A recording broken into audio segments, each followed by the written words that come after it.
Yeah. See that log right there? What's that? A brand. Someone stuck a brand right there. Look at that. That is, they nailed nails in. Why'd they do that? Because they got creative.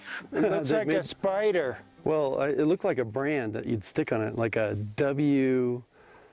SS or something like that. Or yeah, they were making artwork with nails. I want to take a close-up shot of that. Yeah. I'm sorry I didn't get it before. Well, I just noticed it. Okay, well go ahead and talk about this structure here. And the thing that's finish up. They didn't strip the bark off this.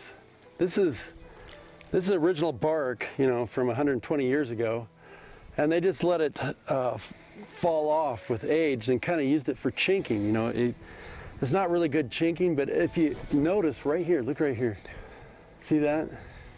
See that in here? We have like a wedge. They made a wedge of wood along here, and they shoved it in from that side, and then they stuck mud and straw, or manure and straw, and stuffed it in there from the outside, which is all washed off by now.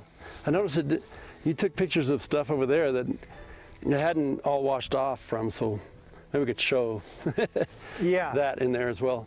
This has been converted, this house, into a stable or a barn of some type, because you don't usually lock people in, you know, from the outside. Right. So they could lock their animals in there during probably when they were calving or lambing, and the animals couldn't get to them, or if they wanted to keep horses in there during the winter. A lot of different things. I don't know, but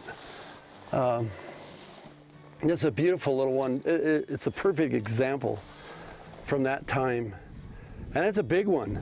It's like twice the size of the little ones we saw down valley. This is 20 by 20. we can look at that, and plus it has the original roof. A lot of them have put tin on the top afterwards, trying to preserve the old settler cabin. But maybe we can talk about that. Just give us a little rundown on how they did the roof here. So, if you look at this roof, it's interesting, of course. You don't see modern roofs looking like this, but it's basically the little logs running up the gable of the roof and running up the pitch, and then there's some sod, there's some basically soil and vegetation kind of holding things together.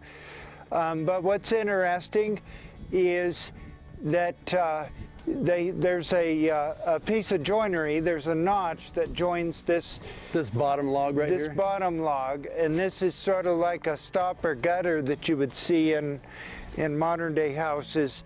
And interesting note, I've studied how the Native Americans make their wiky-ups, and to make a wiky-up, it's not too different. The difference is with the wiky-up, it can be shaped like a teepee, but basically you just arrange a bunch of logs, you lean a bunch of logs together, and then you put branches, leaves, sod, what have you, to kind of fill the gaps in between those logs, and you can light a fire inside, of course. And so the wiky-up is the Native American version of a cabin.